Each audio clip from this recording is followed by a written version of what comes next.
Chapter 2.2 Dangerous Pesticides Lurking in Your Favorite Foods. So how do we deal with the proliferation of pesticides in our food? The first and obvious answer is to go organic as far as possible. Organic farmers strive to produce food using only natural methods of pest control, meaning that no pesticides are allowed. The food that they produce will perhaps not look as perfect as mass-produced equivalents, but it will certainly do its bit to protect you from the widespread chemical contamination in our society. I realize that organic foods may not always be available or affordable. You should therefore also put a strategy in place to protect yourself from the worst side effects of commercially produced foods. Here are some suggestions for doing so. 1. Vary your diet. Spreading your food consumption over a variety of different foods can protect you against the increased risk of contamination associated with the excessive consumption of just one type of food. 2. Wash and peel fruit and vegetables as often as possible. Peeling will be more beneficial than washing, but might also mean that you will give up some of the most nutritious parts of the fruit or vegetable. If it is a high-risk food, see below. This might be a trade-off worth making. 3. Select carefully. Select produce that is free of dirt, cuts, insect holes, or other signs of spoilage. 4. Know the risks. Not all fruits and vegetables pose an equal risk when it comes to chemical exposure. This is because many foods are grown locally or in places where strong pot bans are in place and vice versa. The following table lists some of the most and least risky types of foods. If you are dealing with a high-risk food, it is strongly recommended that you buy organic or, at the very least, take special care with washing and peeling. High risk: peaches, apples, sweet bell peppers, celery, nectarines, strawberries, cherries, carrots, peas. Medium-high risk: spinach, grapes, lettuce, potatoes, green beans, cucumbers, mushrooms, cantaloupe, oranges. Medium-low risk: raspberries, plums, grapefruit, tangerine, honeydew melon, tomatoes, sweet potatoes, watermelon, cauliflower.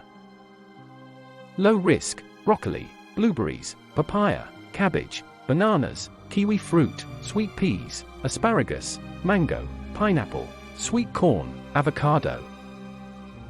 All of the above may seem like a lot of hassle, but it is a small price to pay when you consider the havoc that the residue of the chemicals used in pesticides can wreak on the ADHD brain. More chemicals to be aware of: additives. There is a class of chemicals that is perhaps not as obviously harmful as pesticides, but that can still have a significant negative impact on human health. I am, of course, referring to additives. Additives are, as the name suggests, chemicals that are added to food to fulfill certain functions. The vast majority of additives in use today are non-natural in the sense that they are artificially created in laboratories, and then sold in industrial quantities to food companies. Additives come in 3 general categories. They are: preservatives, used to stall or halt natural degenerative processes in food. Colorants, used to make food appear more visually appealing. Flavorants, used to enhance the taste of food. The use of all 3 classes of additives has skyrocketed over the past few decades. If you don't believe me, you are welcome to turn over just about any piece of food packaging in your house to take a look at the ingredients. You are almost certain to find a bunch of complex-sounding chemical descriptions, or combinations of letters and numbers between the more innocuous ingredients.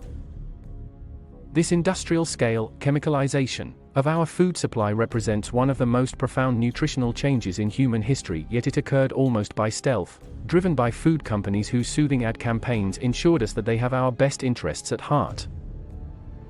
It is easy to see why these companies are so excited about additives. Better tasting, longer lasting, and visually appealing foods are sure to increase the bottom line. We should, however, be very wary of simply accepting the safety claims of these global conglomerates at face value. It would be rather naive to think that you can alter the chemical composition of our food supply in dramatic ways, and that there would be no negative effect whatsoever. Yet this is what we are constantly being asked to do. Fortunately, the consensus that had been so carefully built up by Big Food is starting to break down, with more and more scientists pointing out the ways in which additives are influencing everything from digestion, through sleeping patterns, to even human behavior. One of the most disturbing claims that are being made, and one that is of particular relevance to those dealing with the effects of ADD/ADHD, is that some additives, especially some colorants, significantly contribute to the incidence of hyperactivity in children. Brightly colored candy has long been suspected of causing hyperactivity in children, but food companies have easily dismissed such claims as anecdotal. However, a landmark study by the UK Food Standards Agency has found evidence to support these claims. They found that the application of tartrazine, E102, ponzo, E124, sunset yellow, E110 carmoisine, E122, quinoline yellow, E104, allura red, E129, and the preservative sodium benzoate, E211, positively correlated with decreased attention and, to a lesser extent, with temper tantrums and rowdy behavior.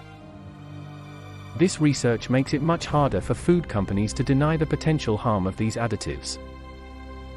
Some people would take research data like that presented above and generalize from this that additives are actually the cause of ADHD. This is obviously a very bold claim to make, and perhaps also one that underestimates the complex nature of ADHD. What is incontestable, however, is the fact that we should do everything in our power to avoid things that have the potential to worsen the symptoms of ADHD. I would certainly include chemicals proven to increase the incidence of hyperactivity in children in this category. My advice would therefore be that you should be very careful to research the use of additives, especially colorants, in our children's favorite foods.